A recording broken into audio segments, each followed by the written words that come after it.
Hey everyone, and welcome to Bitcoin and Beyond. I am Melanie Carstens, and we are live here with my special guest for today, Toony. Toony is the builder of X402 on Stacks, besides many other things. And today we're going to be focusing on machine payments on Bitcoin. Welcome, Toony. It's good to have you here. Hi everyone. Thanks for the invitation, Melanie. I'm really excited to be here. Yeah, I'm so happy that you were able to join us. I know some people are kind of rushing around a little bit over the festive season, but yes, let's go. So let's dive right in.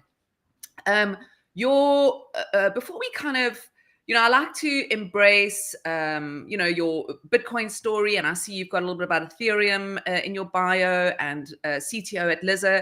So we're kind of going to move through all of those things, but before we get there, let's talk about who Toony is in real life. All right. Where are you from? Kind of your interest in tech and how that happened, and then we'll kind of slowly move into talking about what you're up to now and Bitcoin and so on. So yeah, a little bit about the man behind the mic. Yeah, sure thing. So I'm from Mexico, raised and born in Mexico City. I live in Guadalajara, which is like the second largest city here in Mexico. Um, I really love technology. I've been into many different things on the tech since I was in high school. I learned how to code when I was in high school. Um, I really like building something. Like I've been trying to not like be a little bit more quiet, like slow down a little bit and not do build something. But I really love to be building stuff, right? Yeah. Um, I really love doing things, and I'm father of five dogs. That's what I said. I don't have any children, but I have five dogs, so that's something. And I really love Mexican food. I really like to eat pretty much any food. I really love to go around the world and travel and to try new different food. But Mexican food is pretty amazing, and especially if you're in Mexico. Yeah, So I that's love it. I love it. Father of five dogs, lover of food and traveling. Yes, sounds a little bit like me, except the mother part. Um, okay, so born and raised in Mexico, did you teach yourself to code? Because you said you learned at high school. Or was it something that you did as a course at high school? And did you follow that into tertiary education, or are you largely self-taught, or how does that sort of, what's that story? Yeah, sure. So I started coding when I tried to do something with HTML when I was in elementary school. Like I don't know how it is, if it's the same system all around the world, but in Mexico, previously to high school, around like 14 years, Yes. 13 years, you have like elementary school. So I was there. I wanted to create some HTML because my dad had this his business, and I wanted to create like a website for him. So I got into at that moment, it was called Mejorándola. Now it's called Platzi, which is like the largest programming school in Latin America. It's Mm. online, and I was like watching their videos. I wanted to create the HTML website for my dad, so I got into HTML there, and I wanted to create like animations. Like at that moment, what was the name of this? Adobe Flash. Mm. There were some websites we built with Adobe Flash, and I wanted to create something like that. But if you wanted to do something with Adobe Flash, you need to learn some scripts, right? So I learned a little bit on how to use those scripts to create some motions and like a little bit of video games and all that stuff. And when I got into high school, I studied at the biggest university of Mexico, and they have high schools too. And there you could choose between many different like alternative path of learning. Obviously, you have like the basic high school, but also you can get like education on something different, like programming and other stuff. So accounting, many different paths. So I decided to join the computer one, the computer science one. So my teacher wasn't really good, but I really got into into programming. I taught myself how to make some scripts, C, and like with books, I started like coding. And when I got into college, I studied computer engineering. I started joining hackathons, and that's where it all started. But yeah, Oh. that was my path to learn how to code. Right. So it's, I mean, it's deep, and it's one of those stories where you kind of like know exactly what you want to do from a young age. You kind of, which are great stories. You normally, I mean, anyway, yeah, amazing. Well, let's move on then. So You talk a lot about coding, and I think that is heavily part of, I mean, what you are doing as a builder. You seem to be a prolific builder. I see you were a finalist in ETH Global, and Yeah. then also a CTO at Lizard. So before we kind of get to where we are now, machine, Bitcoin and stacks, take me through that part of your journey. Did you come into crypto through Ethereum? Were you with, was it Lizard first? Because I think Lizard is AI related, is it? Or sort of take me through that journey, how it, from college, how it progressed, and how you got to Ethereum. Yeah, sure thing. So actually, one of the funny things is that my first blockchain was in Ethereum, was Solana. Solana Okay. Pay was my first product. Yeah. So it's kind of funny because when I was in college, like 11 years ago, 10 years ago, one of my friends, we were at the dorm, and he told me like, hey, you should start investing in crypto. At that moment, he told me like, hey, Bitcoin is not going to be big. You need to invest on XRP. So I download Bitso, which is like the biggest, like it's like the Coinbase of Mexico, Bitso.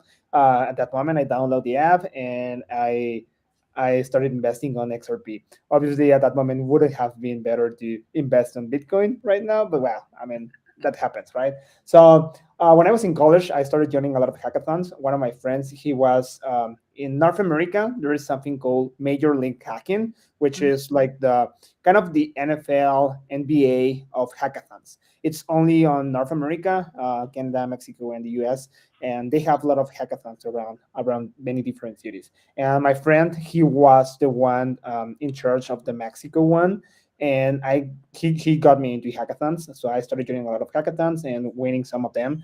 And I had the opportunity to represent Mexico in other universities in the US, in Canada. And when that hit, I wanted to create something that was like hackathons were like for me like that moment when I said I want to create something. And so we didn't have enough money, my friends and I, at that moment. We were only college students, so we wanted to create our own products. But there was an issue here in Mexico 10 years ago. It was super hard, sorry, to raise capital. Mm. At that moment, like $500,000 was like a huge round. Right now, we see unicorns, and the entrepreneurial environment here is totally different from 10 years ago. But at that moment, it was super hard. And for college students were almost impossible. So we said, okay, we know how to code. We are going to start creating software for other companies. So we created a software company, and we started like creating some software for other companies. And it all started only to get some money, but later we got into big companies like Grupo Salinas, which is a big brand here in Mexico, Allianz, which is the global insurance company from Germany, and other different companies in the US and South America and even Asia. So it started growing, but I didn't love to be on consulting, so I decided to close that company and move into products. We grow, we got some money, we got some experience, and I dropped out college because of that company. So I wanted to be a founder. That was my path. I always Mm. thought of that. So when that happened, I didn't know what to do. I closed that company, and the only thing I had in mind is that I wanted to create something on fintech. Fintech was like the industry really got me. I wanted to create something on the lending space. So with some of my friends, we decided to create this new company, and we launched it. We were more on the alternative lending side in Mhm. Mexico. We were like giving loans to gig workers like Uber drivers or rapitenderos, like like all the drivers and food delivery drivers. So we created that startup, but it was really hard here in Mexico. This is all Web 2 Yeah, based what do you? development. All this is what do you? This is like the path that Okay. got that company got me into crypto. Okay. So that one, we saw that it was pretty hard here in Mexico because people don't see the credit as a tool; they see that as a free money, especially that kind of population. Mm. So we stopped that lending product because the only way to get money from that was to get people in debt. So we didn't want to do that. So at that moment, we said, okay, we want to stay on the lending side, but we don't want to get people in debt. We need to move into a better credit scoring people. So we said, okay, companies are like the best the best population to give credits to, but it's super crowded here in Mexico because it doesn't have like a high default rate. So we said, okay, which one is better? We were not able to find an industry, but when I was when I was in San Francisco with one of my friends, he had a cafe there, and he was hosting a lot of corporate events. Like when the pandemic hit, um, some companies asked him to for a place to have the meetups even when everything was closed. And he's Mexican, so obviously as a good Mexican, he said, "Okay, we're gonna do it under the table. Nobody gonna no no. It's gonna be small." But it started like a small thing, and then it got the attention from a lot of people. And one of that people that got attention from was Anatoly, the founder of Solana. He lives in San Francisco, Okay. so he started hosting Solana events there. And he told me, like, "Hey, you should come. There's a lot of things happening here. Solana is doing a lot of things. Solana Pay just launched this product about like making easy transactions and all that stuff." So I went to SF, and I was at that event. It was when Solana wasn't that big as it is right now, and Yeah. Anatoly was like hanging out with everyone. I mean, I don't think he's doing that anymore, but at that moment he was doing it. So we were there. My first product was Solana Pay, and my friend told me, "Hey, we should do something with Solana Pay. Solana is actually looking for someone to create like a POS." And I said, "Okay, but what is Solana? What is all that stuff, right?" So I got my wallet. I started like creating some basic transactions and trying to create the POS with Solana. So that's my story on how I got into blockchain, into Web3. Yeah. From there, we said, okay. He told me like, hey, why don't you try to use all your lending experience? We with Cressy, the lending company, we raised a pre-seed round, so we had money at that moment. And he Mm, told me, why don't you move into crypto lending? He showed me Aave and all those right. lending platforms on blockchain, and I said, okay, this sounds great, but obviously this is a crowded space right now, and there's a lot of companies. So what we saw the opportunity in Mexico was that people in Mexico holds a lot of Bitcoin, a lot of ETH, but they don't have like utility for that. So we decided to create a crypto credit card. And after a lot of talks with the regulators here in Mexico, MasterCard, we finally launched the first crypto credit card in Mexico. And Wow. and yeah, the bad thing was Great that story. yeah, it was great. It was great, and we got traction. We got users. The thing was that a few months later, all the FTX mess happened, Mm, and obviously everybody like stopped trusting crypto companies. So we yeah. had to close the company. But yeah, that's how I got into Web3. Wow, what a story. Yeah, what a bio. And sort of there's so much to unpack. I mean, it feels like I should have an extended episode with you. But okay, so then was that then once you'd kind of like how did you move then into Ethereum? Did you stay with Solana for a while? Was the so now the FTX situation happened, and then did you move over or start building on ETH? How did the ETH global fund happen? And All what right. were you building? Yeah, sure. So when I was launching Cressy, I was a CTO, but I'm really like a CTO CEO kind of person. Not really like this. I'm super technical, but also like I have. I think that my personality is not like the silent CTO, right? So I said like I need to sell this, right? I need to get some customers. So one of my angel investors, he told me like you're not you don't have any name on this industry, so you should show up on every meetup, on every conference, so people can know you, right? So in Mexico, at that moment, there was this event from If Global, which was the If Global Mexico City, but at that moment I didn't know it was a hackathon. I thought it was like a conference, so I signed up for the event, and I show up that day with some flyers, like try to onboard users. And I saw some of my friends there. They told me like, hey, you should join our table, and I said, okay, I'm gonna sit with you guys, all right? So I went to their table, and they told me, hey, you want to join the team? And I said, okay, why a team? Like, this is a conference, right? When all starts. And they told me, no, this is a hackathon. Oh, I said, okay. So I don't have any experience building smart contracts. I know Ethereum because of the asset, but not like the network and how to create things there. So I said, okay, and we ended up winning one prize. We didn't win all, but we won a prize, and it was kind of funny for me because I said, okay, this is totally different from the typical hackathons I Yeah. joined when I was in high school. I mean, in college, because now you can get some money here. You are basically paid to learn, and I said, okay, this sounds pretty great. And there was another in San Francisco. There was another in Colombia. So I decided to join them, and I went there. That's when I started like creating something with Ethereum. Mm-hmm. So I started reading about smart contracts and how to create smart contracts on Ethereum. Uh, Last year, I really got into CK. So that's when I got the finalist prize at this global, because I got into CK. I wanted to create something, some privacy things. So yeah, that's how I got into the Ethereum blockchain. Okay. Wow. And then, yeah, I love that. I think that's some good advice as well, just for builders or, um, kind of like, or founders, really. It's to show up. I love that. Like, kind of really go out there and show up at events.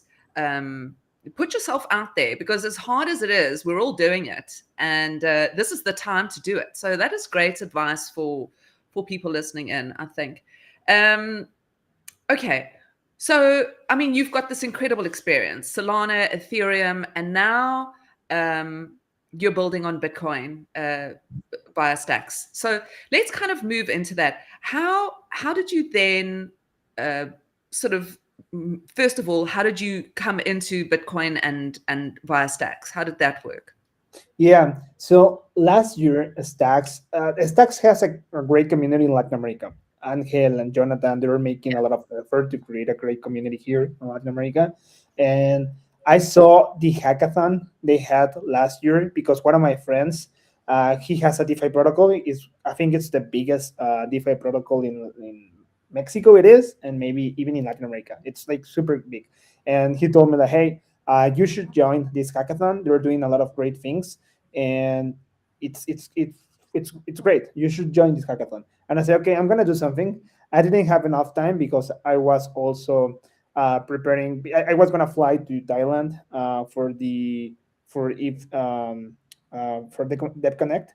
So I was preparing everything. So I didn't have enough time to participate in that hackathon last year.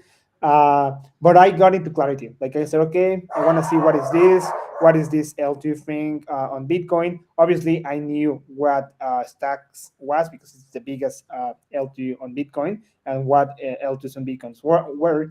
But at that moment, I didn't have the opportunity to do something.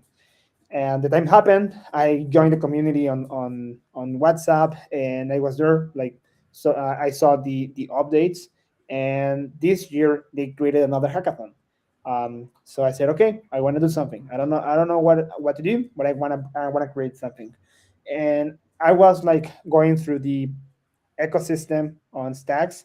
I saw that X42 was getting a lot of traction on EVM, especially on Coinbase, and I said, okay, is there anything similar here in Stacks?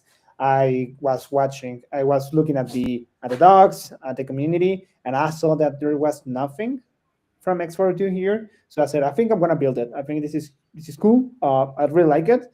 I really like the idea. So I want to build it. And I built it. I won the first place at the hackathon, and with that, I got the opportunity to go to the Hacker House in Buenos Aires. So that's how I got into Stacks. Okay, so that was just kind of like what, 2 months ago, I think Like was three, the. yeah. Yeah.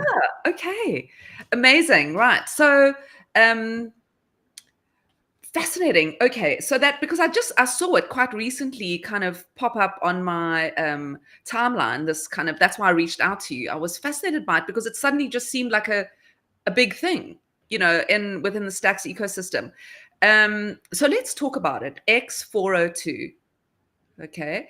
Um, so for people hearing this for the first time, X402, it refers historically to this HTTP payment required. There's something, it's like an old historical payment required code that's kind of been around for a long time but not used? Or tell me about that story. Just what does it actually mean, the 402 command, or what is it, status? Or Yeah, sure thing. So on HTTP, on the internet, we have status code. So for example, if you go to a website and everything's fine, you're gonna get a 200, right? Or for example, I think that the most known one is the 404. 404? Which Yeah, yeah, because that's when you hit a 404, when you get a 404 status code on the internet, you're gonna have, if you're using Chrome, which many people do, that's uh, the one we see the most. I definitely know the page not found. exactly, because you're gonna see the dinosaur game, right? Yes. So that's the most known. And basically, those status code help the internet understand what the process was, right? So everything was success. We got a 200. If we couldn't find what you were looking for, you get a 404. And we have something similar, which is 402, which represents payment required. This has been here for a long time, but the thing is that with the 402, there was no way to pay for that resource you were looking for. Why? Because the legacy infrastructure was super expensive. Let's say if you wanted to pay using Stripe, right? Maybe you have something on the internet you want to pay, and maybe that thing is around, I don't know, like a cent. It's something super cheap. If you want to pay with Stripe, Stripe is going to charge you around like a 5 cent, like 50 cents, sorry, plus like 3%. Like it's going to be so much more expensive to pay using Stripe than the actual service you're paying for. So microtransactions were not able with the legacy infrastructure we had before, but now with crypto, we can actually send money pretty much for free. You know, like with stacks or Solana or Base, we can send transactions, we can move money pretty much with zero cost. Mm-hmm. So at that moment, this was invented on Coinbase. So X42 was built from Coinbase. So they say like, okay, we're gonna take this 402 status code that we always had, but we are gonna add the payment details. We're gonna add the payment details, the wallet address, the amount, the token, etc. So we are going to add that information to the response, so users can, the clients who want to get that resource can get the data and actually make the transaction. So the way it works is that you get the payment details, the wallet address, the amount, the token, and you can now send that amount of money you need to pay for the resource and now get the resource back. So that opened a lot of possibilities because now we have payments on the internet what that we didn't used to have. So that means you can shop in a Web2 environment using crypto. Is that what it unlocks? Yeah, And that's right. tiny payments inexpensively. So it's kind of unlocking that previously untapped. Exactly. It unlocks a lot of possibilities. So the first thing is that it unlocks microtransactions because now Yeah. you can pay for small amounts of money. The second thing is that now it makes the internet payable. Like before, if you have two options, like sign up for a subscription, or Hmm. if you were not paying for something on the internet, you were the product, right? You have ads and other things. But Yeah. now you have a sweet spot where you don't have to create an account, where you don't have to sign up for a full year. And if you want to get some content from the internet, you can actually pay for only that content. So that's what it opens. And the last thing, and I think this is one of the biggest success that we had with X42, is that it opens agentic economy. Yeah. Why? Because on the past, if you wanted to create something with your agent and that service was a paid service, your agent had to request that account for you as a human. So the agent has to go to the human, and the human has to go sign off, pay for that service, and get maybe the API keys.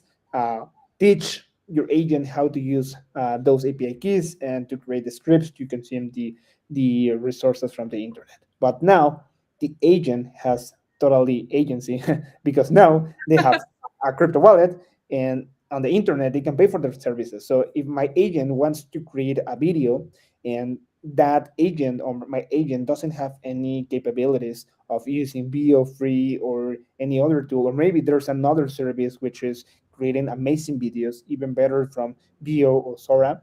Uh, my agent has the money to pay for that. It's like me. Like if I want to go eat some food, I have my money and I can go out and get some food, Yeah. right? That's exactly what now enables X402 for agents. Agents now has Mm. this autonomy where they can buy the services they need so they can increase their capabilities. And not only that, but also when in a few, I think in a few months, we're going to have like a real economy when we're Mm. agents have this like network of agents where, let's say, my agent, I ask my agent to create something. My agent is going to create like a poll or something where he's going to ask another agents who's capable of doing this, and other agents are going to say, hey, I can do it, I can do it, I can do it. I charge you $1, $10, $5, whatever, and I can do that task for you. So my agent will say, okay, you have the best reputation, maybe the $10 one. You have the best reputation, so I'm gonna pay you the $10 so I can do the task I was asked for my human. So I think that's gonna happen really soon. Next year, like having the real agentic economy when we have a lot of agents instead of like trying to create like the general agent. We're gonna have thousands of agents, and agents are gonna ask each other who can create something. Hmm. Yeah, I love this conversation. I'm very fascinated with this right now. I just want to ask you before we kind of move forward. You speak, um, you speak very much as if we are living in it. Now, I know the sort of, for us, it feels very familiar.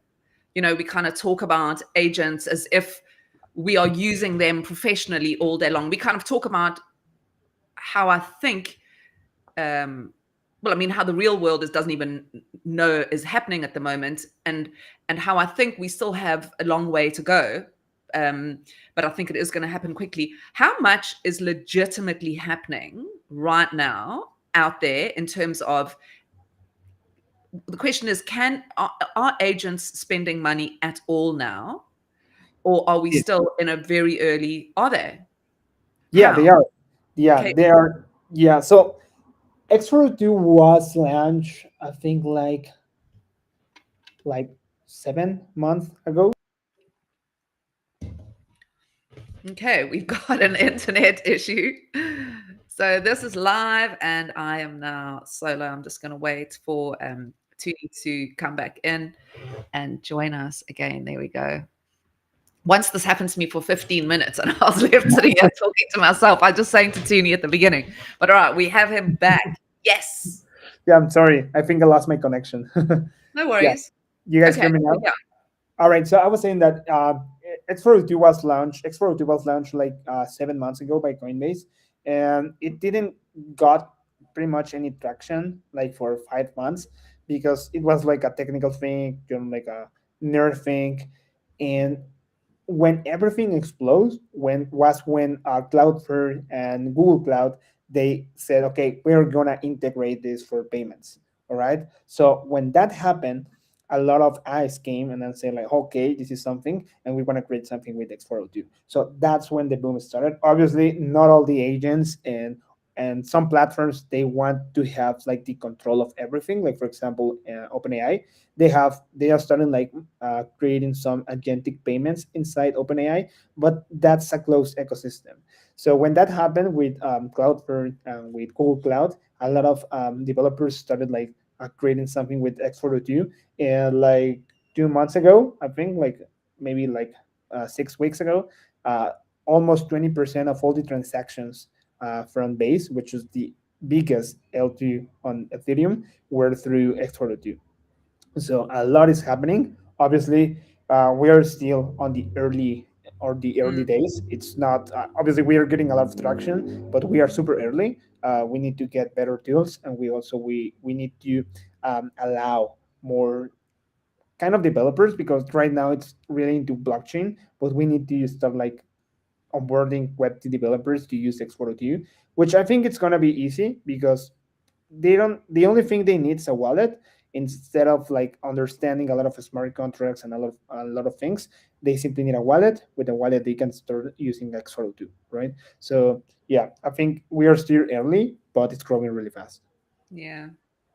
I think it's growing faster than people think, right? Because it's just um it's it's what is the word? Compounding at such a rapid rate. Um that I mean, you were speaking of, I think it started off saying like, okay, this is going to be 10 years time. Then people were saying, okay, it's going to be 5 years time. And it's getting to a point where we're saying, okay, this is like a few months time and we're going to see this leap forward. How how soon do you think it's going to be in the hands of just people? Somebody can say, I've got my own personal agent and he's out there bargaining with, like you say, everybody's got, even big companies have got hundreds of agents all doing different things. Because I really like the idea of what you're saying, this kind of reputation based, going back to really what was the original currency, reputation. Because before we had measurable units, we traded with our currency, with trust. I mean, with our reputation as people. Even if maybe I was bartering with you, for example, and I said, okay, well, I've got 50 cows, I'm gonna have to go and get them and bring them here. So it really was whether you're about a good person or not. So we're moving into a time where you're going to have agents that are going to need reputation, and proof of humanity as well. So proof of agent, proof of humanity. Like, I am a person and I'm a good person. You can trust me. So how how soon do you think, or where in the development stage is it that just people can go online, whip themselves up an agent to go out there and say, all right, I want to buy on Amazon, or I want to go and get Twitter Premium, go and do it for me? I mean, is that where it's heading quickly, or is that still a long time away? Because I think a lot of people as well are scared to trust. We're still in a phase where it does make math mistakes using even ChatGPT. It's kind of like it does lose its way a little bit still. Yeah, I think uh, this is something I had in mind this week, especially. I mean, last week. I don't know if you saw this experiment that Anthropic did, where they have an agent called something like Oh, Claudius. Claudius. Yeah, that's Yes, right. Yeah, that one. So it's pretty funny the way it that works. was so funny. Yeah. So for those who Sorry. don't know, what experiment was, basically Anthropic wanted to create an agent who was able to be able of be in charge of the vending machine, and a lot of things happened. Basically, the people started tricking the agent and got coupons. I think even they asked for guns or something like that. Like, it was They pretty got crazy, right? they convinced the agent that he should, first of all, he should give everything away for free. So then he started giving everything away for free. Then they convinced him that he should order some kosher wine for a Jewish holiday, which he did. And then they convinced him to buy a PlayStation for Yeah, for a promotional tool. And you just see this message, and he's like, "We are $436 in debt. We cannot continue to run." exactly. They're starting losing money. And what I want to like, my point with this is that when everything kind of fixed was when they have two agents, the original one to run the vending machine, and the second one, which was the CEO. He was in charge of like actually make sure that this was not doing something wrong.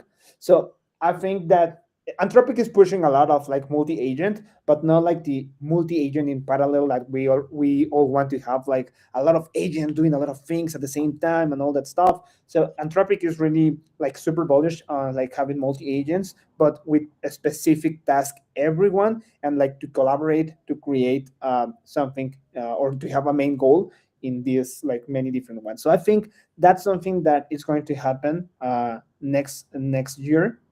Like, I think that maybe we're not gonna see all the retail people doing that, because we are not that close right now. But I think maybe in some companies, especially with a specific task, we're going to start getting that. Like, think of this. Like, maybe I'm a startup founder, and instead of I'm pretty technical, so I think I can create a product, but I don't want to spend a lot of money hiring marketing people, maybe a CFO, a CMO, etc. Right? I don't. But maybe I can have a bunch of agents which are going to collaborate with my co-founder agent. My co-founder agent is going to be able to request a CFO agent to create this task. So I think this agentic economy is going to come first for the companies, because obviously they are more they want to pay for to be more productive, right? Mhm. So I think the agentic economy is coming first on enterprise and then on retail. I think we're not that close on retail, Mhm. because if you think about this, um, retail doesn't have like complex flows right now. Mm. Like, obviously, I see this because I'm always using Cloud Code, right? Because I'm a software developer, but a lot of people, the AI they're using, it's more like uh, image generation, video generation. Mm. They are experimenting with the AI, but companies, they want to be more productive. They want to have better flows. They want to hire less people, so they want to Mm. get more money. So I think that's on the enterprise side. I think it's where the agentic economy is gonna really start. Mm. Look, I think it's an interesting topic because I mean, I come from the arts and music background where they're massive, you know, the money coming in is not nearly enough to cover what you need to create or the people that you need. You know, there's someone I've known for a long time called Grace. She's a Stacks, sort of, I met her in the Stacks ecosystem. And she's part of the many things she does is filmmaking. And I remember, I mean, maybe 3 years ago, she made her first film using AI, and she was just saying she's never been able to. I mean, she's built an AI studio now. She's an incredible woman, but that was the first time she could make a film because she'd never had the budget. Her ideas are incredible, but she was never able to make a film. So I definitely, I mean, I think the average person who, you know, first of all, will have fear, you know, so they don't really have money to lose, or they don't have the time to learn, or so they're over there. But I think there's a huge creator um, economy, or a group of creators, and when it comes to them, because for them using AI for marketing tools, for creating, helping create music, producing music, making films, retouching photographs. So all the things that, there's the artist the other day. She's a poet. I don't know if you saw that. It's the first um, AI personality to get a record deal. And yeah, she got a massive record deal with a huge record label. And what's interesting about the way she's doing it is she's she has the artificial being, the synthetic artist or artificial artist, with their name. So say the artist's name is Melanie, but then underneath she has her name. So she's kind of putting it forward as a work of art rather than saying that that's a person, you know. So, but I'm long way around going. I think there's also um, artists. It's a huge place for artists to collect money, collect royalties, pay those out to people in bands and producers. Um, so yeah, I do think, and where I come from in my country, it's um, we have a huge entrepreneurial spirit. You know, so for small companies who've never been able to hire a marketing person, they can now hire. So you can upscale your team cheaply as well. But then let's take that round to those salaries. You were saying just now, you said the words agent salary. Okay. Yeah. So the CEO wants to hire a marketing agent. So how does that money, what does that ecosystem of money look like? Who's Where does an agent's salary go to? To the owner of the agent or the company who built that agent? or me as the person who's using that agent? No, I mean, like if you're using the agent, you need to pay for that service. So let's say, for example, the example of your friend, she has this AI company, right? Maybe she creates an AI artist agent. So that artist is pretty great at creating obviously art, but maybe also music and maybe like some videos, right? Like it's let's say it's super focused on creating like cinematographic style music, videos, photograph, all that stuff, right? So let's say this: I have a company. Maybe I'm running, I don't know, like a car dealership, right? I have some people. I have my salesman, but I also want to start like adding some different kind of marketing. So I go to an consulting company, a marketing consulting company, and then say, hey, I'm gonna charge you like I don't know, $100K to create the ads, to create the marketing campaign, and all that stuff, right? It's gonna be a little bit expensive, right? It's super expensive. So what I would do is like maybe I see this future, right? Like I see this Okay. agent that I can hire. Maybe let's say it's like the X402 agent. This agent, I said, hey, I want to create. I'm gonna get all the brief that I also send to the consulting company, because when you want to hire a consulting company, they send you these documents where you have to create like a brief of what you want to build. So I send that brief to the agent, and the agent will be able to say, okay, what do I need? That's that agent. The main goal of that agent is to really understand which other agents he is going to hire. So let's say, okay, I have this brief, and I said, okay, this is marketing, and they're asking me to create some ads with cinematographic style. Like I've won this kind of Silicon Valley style, right? From Founders Inc. on all those companies. So I said, okay, I know this agent is pretty good at that. Let's say that it's your friend agent. So uh, that agent is going to say, okay, that agent is capable of doing that. He's pretty good at doing that task. So I'm going to hire that one to create that task. And there's another one which is pretty good at creating Facebook ads or TikTok ads. So I'm gonna use those two agents to create the campaign that the dealership is asking for. So the cinematographic agent, your friend's one, it's gonna say, okay, I'm gonna charge you, I don't know, take 10K because I use AI, and the other one 5K. So the general agent is going to hire those two agents to create the full campaign. So that's what I see. So obviously, your friend, she has a lot of knowledge of how to create art, music, all that stuff. So she's gonna create an agent, and other agents are gonna hire your friend's agent, and your friend is the company of your friend. She's gonna get the money from those services. So basically, it's like being a consultant, but for agents. Yeah. And how, I mean, a lot of people are talking about this now, kind of like, and I know it's impossible to actually predict, but how do humans fit in to this agentic economy? How do, I mean, people, everybody's talking about the fact that, jobs are going to be um, lost, but we all know there's going to be jobs that are going to be created, right? Do you see humans and agents working very well together? Do you see the fact that we're going to need less humans? You were just talking about it just now, where companies might want to be more profitable, so they don't have to hire people. What are your personal thoughts? I mean, because I know it's impossible to predict, but what are your thoughts there?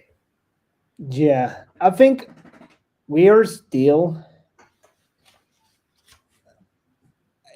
Sometimes it's especially with. I think we're gonna have many different like steps, right? On this agentic economy world. First, I don't know if you saw this, but one of the things that also Claudius had trouble with was with some regulations. I think they even had to try to get like illegal things, like try to trick, and it was able to do it, right? I mean, not get the illegal things, but the people trick Claudius, right? So. I think we're gonna be like some steps. First, I think next year we're gonna have more, maybe like vibe coding things and all that stuff, like things that the agents are really good at right now. And we're gonna have the boom where they have more agency, because right now we basically are the pilots of the AI. If you want Mm, to get something really cool, you need to have knowledge of that field. If you're a software developer, you are much better at vibe coding than someone who's only vibe coding with Lovable with no experience, right? Because if you have the software engineering experience, you're going to create something better. That's something that happens with us artists, right? If I want to go create a video, maybe like a cinematographic video using Bio free, uh, I'm going to prompt to the I want a cinematographic video, right? Instead, yeah. someone who has a lot of knowledge about video, about cinema, they're gonna say, okay, you're gonna use this kind of lens, you're gonna use this kind of light, that. So Yes. that Yeah. person is so much better. So I think next year we're gonna have better agents, like trying to remove those humans who are like the pilots of the AI right now. So I think we're gonna abstract some of that knowledge. So I think that's the first step next year, and I think one of the things that people is not looking at right now, it says that the manual work, it's not going to be automated soon, but I think we're closer to automate that thing too. So robots, a lot of I don't know if you have seen all this Silicon Valley trend, but a lot of funds are now pushing robotics again, which Hmm. was, it used to be super expensive, but now it is not that expensive, and with AI it is. So I think we're gonna see that. I feel first that next year we're gonna start like trying to remove the human as the pilot of the agents, because right now if you're gonna have a great experience or great job, you need to have knowledge of the field you want to use the AI for, especially with coding and all those creative things. I think we're gonna see first that, and then we're gonna try to automate more things. But obviously, as humans, as agents, sorry, take some jobs, we're gonna get new jobs too, right? So how to maintain that knowledge, how to learn more knowledge from those fields. Maybe you're a software engineer right now trying to create a web app. Maybe those skills are not something that gonna pay you enough money to be working on that, but maybe you can move now and try to, you are a software developer, so you can maybe start creating, I don't know, robotics interfaces. Mm, So I think it's gonna be hard. It is hard right now. A lot of entry jobs are like getting lost with AI, because AI is pretty good. It's basically like your intern right now. But I see a world where we're gonna have some new jobs, not only the manual ones, because I heard a lot of podcasts saying that we're gonna be all plumbers or like electricians. Like I don't think that's gonna happen. I think that the knowledge world is going to, it's the service world is just simply involved, and we're gonna have different kind of jobs. So yeah, that's how I see that. yeah. Yeah. There's this kind of thing of, Excel is going to ruin, we're not going to have any accountants once we build Excel, or we're not going to have any artists once we create the camera. Um, and all of those things have, in fact, but if you look at the camera, it took art from being just painting portraits to, it expanded it into places artists couldn't take their brains to, because nobody wanted to pay for wild, crazy art. They wanted to pay for a picture of themselves, or their family. And that's the only people who could afford art. So it's just difficult when you're in it to Yeah, to see, okay, that is the next step, because our minds can't even imagine how we're slowly going to go there. you know it's a wonderful time to be alive. it is, and I think the most important skill right now, it's not to know or to learn how to use AI. Obviously, it is, but I think it's to have an open mind that Mm, everything is going to change, and it's going to be changed super quickly. I remember when first GPT came, and with all these agents for decoding, people were like super afraid of this, right? Like a lot of software engineers were like, no, this is super bad. And instead of like trying to understand how to use them, they were like, hey, it made a mistake. It made another mistake. It made another mistake, right? So and now cloud cloud code is super great. So I think being open mind of what is coming, it's going to be the best skill to be able to adapt into the new world. Yeah. It's something that's going to happen, right? AI is here. AI is not going to stop. OpenAI, Anthropic, China, they're all going to try to create the new best thing with AI. So I think for me, the best skill is to try to be super open mind and try to adapt as soon as Mhm. possible to the new world. Yeah, amazing words and so true because we can't stop evolution. We can't stop the evolution of intelligence. And yes, we've just knocked ourselves off the top of or the apex of intelligence. We are no longer the smartest on the planet, but you know, we can't stop this train. So the only thing we can do is to understand it and work with it. You know, I can't remember where it was, but it's AI is not going to take your job. It's going to take the job of the person who doesn't know how to use AI as well as you. You know, but it's just said in a much better way. But something I read recently. So yeah, and I think you must see it as well a lot where people are like, no, it's not going to affect my industry at all. You know, you kind of like, no, it is. It is. Yeah, a lot of people wants not to be affected by AI. Yes. Yeah, I remember this time, like five, even like super close, like 5 years ago, software engineers were like the hottest profession, right? Everybody wanted to be a software engineer because they were getting a lot of money, and I had a lot of friends like basically they were changing jobs like every 2 months just to raise salary every 2 months. So it was a crazy time for me. I said, even though I kind of benefit from this because I'm software engineer, I said like, no, I think this is not great. Like you moving from one job to another every 2 months just to get some more money. I don't think that's first of all the ethic, right? The work ethic, and the second thing is that I think it's not good for companies. And if it's not good for companies, this is going to stop somehow. Yeah. And I think that right now software engineers are like super afraid because the bad software engineers, all those who came 5 years because they wanted to get a lot of money, because Yeah. engineering was super hot, those ones are the ones who are losing their job right now. Mhm. Not Mhm. because of AI, because they were bad software Yeah. engineers, right? Yeah. Yeah. So that's something that will happen to every industry. All the bad actors are going to move because you need to have the skills, and if you have the skills to create something with I don't know, software engineering, if you use AI, you're gonna be 3x, Mhm. 5x, Mhm. 10x better. Mhm. So you're gonna keep your job.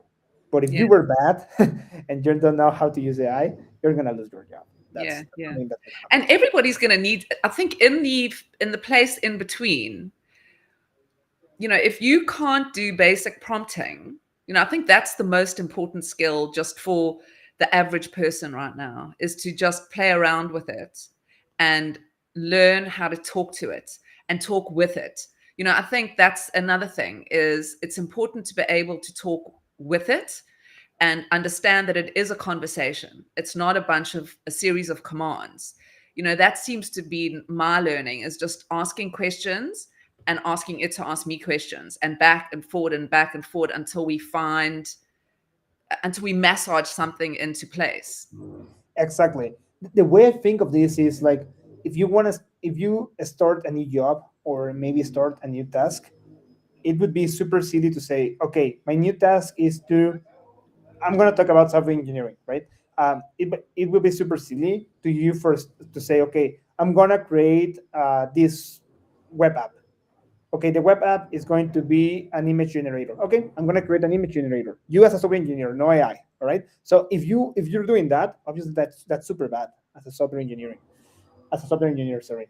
The way it would work is like, okay, what are the requirements? What do I need? What kind Yeah. of images should I generate? Okay, where I'm going to store those images? A lot of things. I need to know a lot of things to be able to create a great app, right? That's Mhm. something that happens to the AI. Not matter if it's only the software engineering field, but pretty much everything. You need to play with the AI so you both understand what the task is. So So I Mm-hmm. want to create a new image. Okay, what kind of image you need? Okay, so it's this kind of image. What kind of camera you need? What kind of lens? What kind of light? That. It's Yeah. basically a conversation. So think of this as a team, right? If you go to one of your teammates and you want to do something, you're going to have a conversation to both understand what the real task is. So Yeah. that's how AI works. Yeah. Yeah. Um, all right, let's just sort of move back to 402 on Stacks. Why did you choose to build it on Stacks? Um, is it because, like you said, okay, we don't have anything like this on Stacks? It obviously takes us that little step closer to Bitcoin, and we've got very cheap transaction fees. Um, let's just talk about that. Let's talk about X402 on Stacks, how people can use it, how are developers using it, where are we in that X402 on Stacks right now? All right. Yeah, sure. So the reason why I first created Exploration Stacks, it was because there was no one doing it, right? That's to be honest, right? But once I got more into the ecosystem, I truly believe that two things are going to happen. Once we start getting more governments and more companies having Bitcoin reserves, they want to start using that Bitcoin as a tool, right? Maybe staking or something like that. And I think Stacks is going to be huge. And once a lot of governments, companies, they have the reserves of Bitcoin and they put it on the Stacks because they want to get some yield, they're going to say, okay, what else can I do on the environment? And I think X42 is going to be big for them. One thing. Second thing, I I truly believe that once agents have more agency, and what I mean with this is that currently, if you create an agent, you are gonna set all the rules, right? But once we start like making some experiments that for allowing the agents to be a little bit more autonomous, I think they're gonna decide to use Bitcoin. That happened like a year ago, right? With virtuals and all of those agents, they said, "I want a Bitcoin wallet," and the creator of the agent asked, "Why Bitcoin?" Because it's the internet currency. So I think that's going to happen. Yeah. Agents gonna realize that it's better to get paid on Bitcoin instead of USDC or other stable coins. And with that, and with the network, with the staking, with the yield, with all that stuff, agents are going to realize that Bitcoin is the real currency for the internet.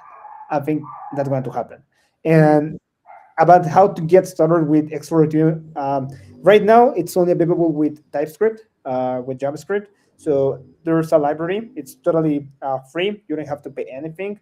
All the required tools, the facilitator, the dashboard, the npm module, it's all for free. You can start developing. Some of the community is now creating some endpoints. Yesterday I saw someone creating on Stacks, basically getting the news and pay for those news. So instead of you having to create an account, I'm not sure if they support Wall Street Journal, but let's say instead of creating an account at the Wall Street Journal, you can read only one article from the Wall Street Journal by paying some SBTC or STX. So yeah, it's an NPM module. It's totally free. All the docs are at the website, and it's pretty easy to get started. I have some videos also on how to start creating some agents and some APIs and get paid with X402.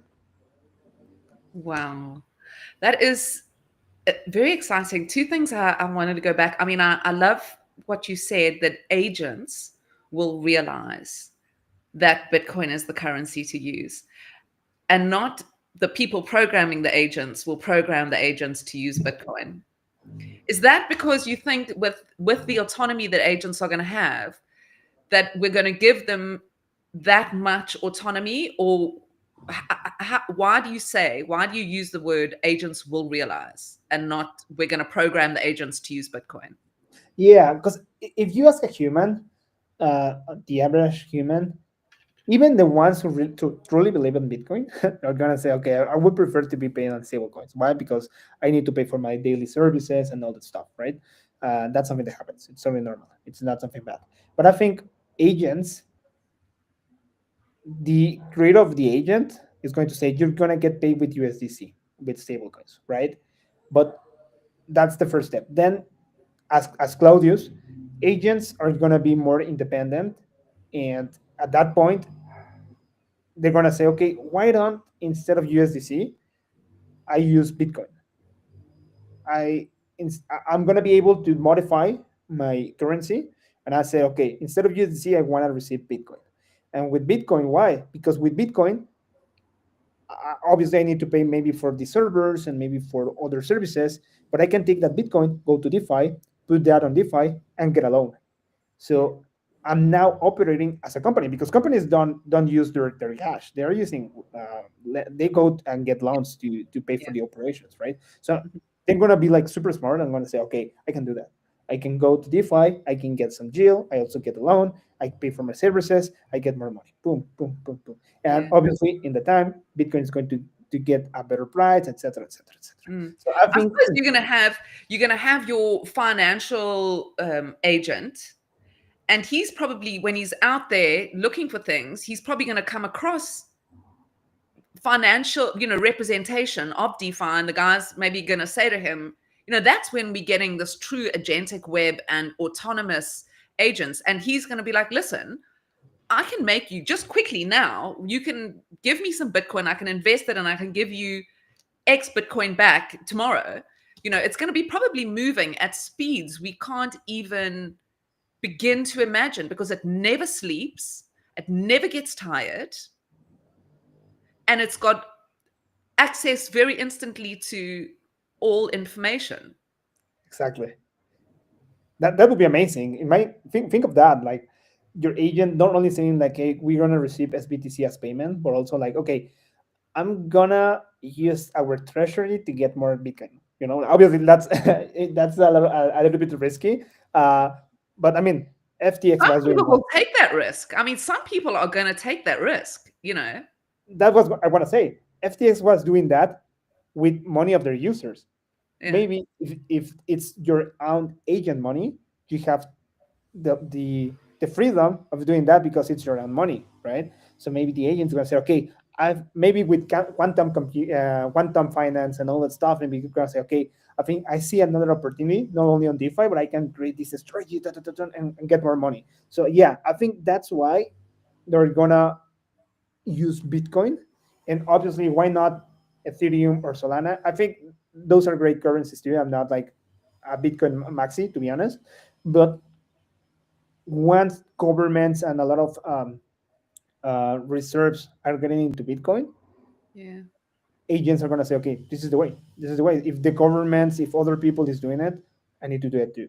yeah. So Look, and I yeah, think that is the information that they're accessing our information, and right now that is the narrative. People are accumulating. The governments and big institutions and all that, they're accumulating Bitcoin. That is the news right now. And it's yeah, becoming the base layer currency of how, it's full circle really back to, and I mean, there's a lot to be said. We could talk for ages, just about how stable coins fit into this, and whether I think stable coins are really just a bridge that people are kind of like, it makes it feel easy to step over into this, rather than leaping from fiat directly into Bitcoin. I think it makes people feel safe. yeah, Um, but yeah, I think, like you say, I think agents are not going to need that. They're going to be interested in the best currency, the hardest currency, and also, a currency that, because if they're so wild and free, the currency is very stable, and I think that kind of equalizes it out as well. It allows us to have parameters, and um, it's a certain amount. Otherwise, they might be just printing. They might decide, oh my God, money. Let's just make a lot of it. And then we've got them negotiating, making, you know, currency, which I can't do with Bitcoin, obviously. exactly. Um, yeah. Okay. And just sort of final question. Um, why you spoke just now. I kind of want to bring it back to Stacks, because we've got a lot of people who watch the show who are in the Stacks ecosystem.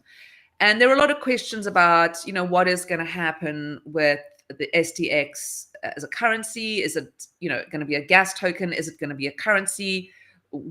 What is it going to be? Do you also see stacks as part of that currency of something for them to use? Do we trust our agents with our Bitcoin or even our SBTC, or is stacks maybe that missing link where we're going, okay, I'm going to give my agent 100 stacks because at least I'm not giving him my Bitcoin and let him pay? Or do you see it as just direct Bitcoin? What are your thoughts there in terms of stacks and Bitcoin as spending tools? Well, that's a good question. I think um, it is a hard question, and I never thought of that. Maybe something that could happen is that at the beginning they're gonna see STX with a lot of utility too, because I think it has a lot of utility, right? It's the gas token, it's a network token. It's like it's an investment too. If you're operating on stacks, uh, you really think that the token is going to go up, right? Because you Yeah. you have some trust on the network. So I think that that is something that could happen for agents that said, okay, I live here. It's like living in, let's say, in Mexico, right? You live in Mexico, and you are gonna say, I don't want the Mexican peso to be a great currency. I want to be basically, I would prefer to use dollars all the time, right? That's something that you might not want. Why? Because you live in Mexico, your economy is here. If your currency is not stable, if your currency is not strong, you as a country are going to have a lot of troubles, right? So I think that maybe some agents or the agents in the future will realize that if I live here on Stacks, this is my network, this is basically my country. I think I also need STX to be strong. If it's not strong, I'm gonna be in troubles because Mm, I'm gonna really understand that if STX is not strong too, uh, maybe the network will be closed. Maybe not more developers are coming or whatever, right? Many things could happen. So I think it's going to be kind of a country thing with the local currency. Maybe agents might realize that they also need to have where they live. This could be SDX, this could be ETH or Solana, wherever they live.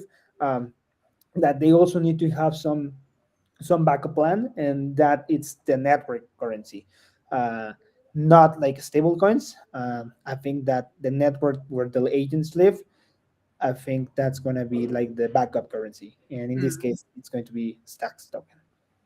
That's Yeah, my that's how kind of I see it. I see it as the layer beneath Bitcoin rather than the layer above. I see it almost like this entire city underneath Bitcoin, where you kind of sitting the security of Bitcoin, but underneath the agents are negotiating with it, they're spending it, you got your subscriptions being paid with it, so that you can almost say, I'm going to take my Bitcoin and I'm going to set aside $100 of Bitcoin a month where I buy stacks and I give that to my agent to do whatever. If my agent wants to buy more Bitcoin or spend it in Solana, that's his problem. But he hasn't got access to my Bitcoin in any way whatsoever, Yeah, and I think another thing could happen is that agents will realize that STX is like a side way to get exposure to Bitcoin. Hmm. So, and also, I mean, like Interesting. you need to pay for the gas, and you need to have STX, right? Yeah. So if they have intelligence, they're gonna say, okay, I'm gonna forecast how many STX I need, uh, maybe on the full month, and I need to be like taking some of that STX to pay for the transactions. What other part of the STX I need to stake it or do something with that? So I think it's a real economy. So Yeah. agents are gonna be super I mean, smart. they're gonna love the idea of stacking their stacks and earning Bitcoin. Exactly, exactly. Yeah. That's something that could happen, right? Because it's just, I think I really see agents operating as a company. You as a company, if you have money in the bank, you're not gonna have that money just sitting there, right? You're gonna look for, let's say, Mexican pesos. You're gonna get some bonds, right? Because you want that liquidity too. So I think that's something that will happen with the agents. They're gonna say like, hey, I have STX. I need some Bitcoin, and I can use it for staking. I get a loan. So I think that's going to be something that will happen sooner than we think. That agents gonna realize that they can they can control everything with the money once they have this autonomy. If they have a wallet, they can create pretty much everything they want with that wallet, right? They can go to DeFi, they can use STX or SBTC, go to staking, whatever, right? So yeah, I see that as more like a company where you have to take care of many different things, not only like holding some money. Mm.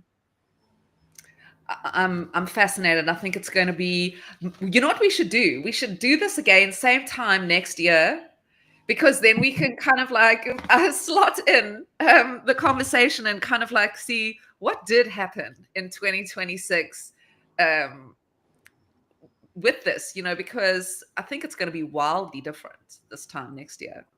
Yeah, for me, it will.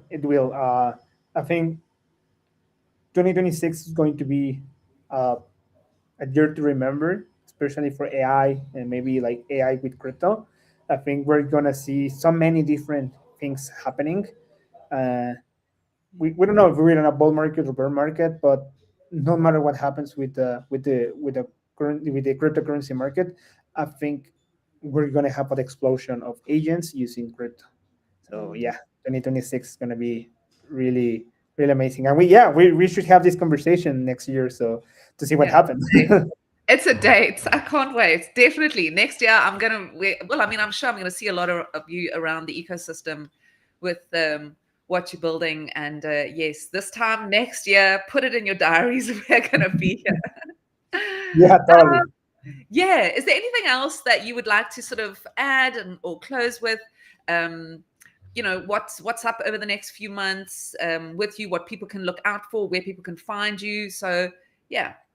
Yeah, sure. I'm really active on Twitter. So if you're gonna get to know more about X402 on Stacks, you guys can follow me on Stacks. X402 Stacks is the official page of the protocol, and also new things are coming this week. I think some of the people who are on the Signal group, they saw this, but this week USDC X support is coming to X402 on Stacks, and many different things are coming this week. So a new version is coming, and if you need some help to develop something, you can reach me, you can send me a DM.